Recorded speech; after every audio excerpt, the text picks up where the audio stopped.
할렐루야. 이용진 교수님의 베드로후서 산책하기 10번째 시간으로 제목은 그 받은 지혜대로입니다.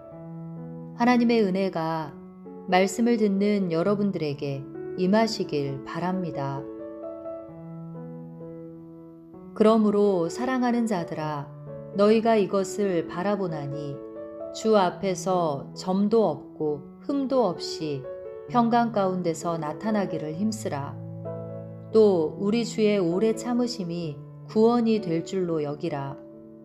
우리가 사랑하는 형제 바울도 그 받은 지혜대로 너희에게 이같이 썼고, 또 그 모든 편지에도 이런 일에 관하여 말하였으되, 그 중에 알기 어려운 것이 더러 있으니 무식한 자들과 굳세지 못한 자들이 다른 성경과 같이 그것도 억지로 풀다가 스스로 멸망에 이르느니라.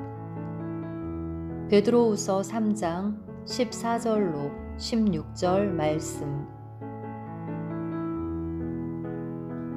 베드로는 구원의 두 가지 면모를 이야기하는데, 하나는 주어진 구원입니다.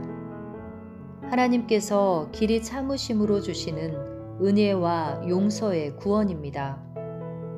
하나님이 참지 않으시면 아무도 구원에 이를 수 없습니다.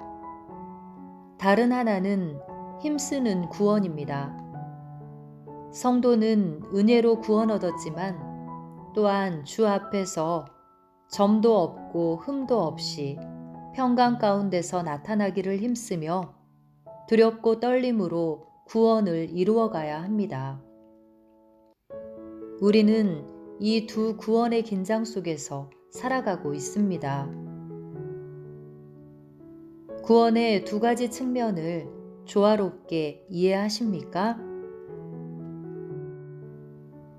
베드로는 사랑하는 형제 바울도 그 받은 지혜대로 편지를 썼다고 합니다. 그 내용은 다음 절에 나오는 내용인 구원과 재림에 관한 것입니다. 구원과 재림의 속성에 대해 바울은 로마서와 데살로니가서를 중심으로 광범하게 기록했습니다. 그러나 이해하기 쉽지 않아서 어떤 무식한 자들과 굳세지 못한 자들은 그것을 억지로 풀다가 망했습니다. 무식한 자들은 영적인 문제에 대해 알지 못하는 자들이고, 굳세지 못한 자들은 신앙과 진리에 서 있지 못한 자들입니다. 억지로 풀다는 말은 비틀다는 말인데, 제멋대로 갖다 붙여서 자의적으로 해석하는 것을 말합니다. 성경에 나오는 구원과 재림에 관한 어려운 내용들을 어떻게 접근하십니까? 성경은 성령의 감동으로 기록되었기에 성령의 인도하심에 따라 해석해야 합니다. 자기 입맛에 맞게 마음대로 해석하다가는 멸망에 이르게 됩니다. 바울과 베드로는 이 지혜를 하나님께 받았습니다. 그것은 바로 구원을 이루기 위해 힘쓰고 동시에 하나님의 참으심을 바라보며 재림을 기다리는 삶을 사는 것입니다. 이단들은 구원에 대해 어떻게 이해합니까? 성도는 거룩하고 경건함으로 하나님이 주시는 은총을 기다려야 합니다. 하늘로부터 내려오는 지혜로 마지막 때를 잘 이겨나가야 합니다. 성경은 우리에게 말세를 살아가는 자세를 가르칩니다.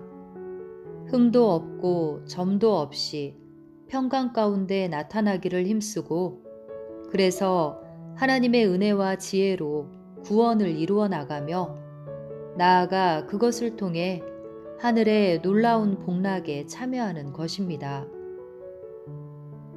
마지막을 준비하는 성도의 자세는 어떠해야 합니까?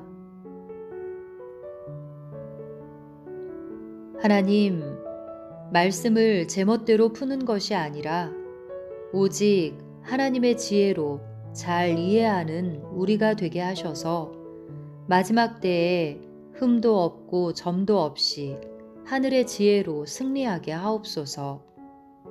예수님 이름으로 기도합니다. 아멘.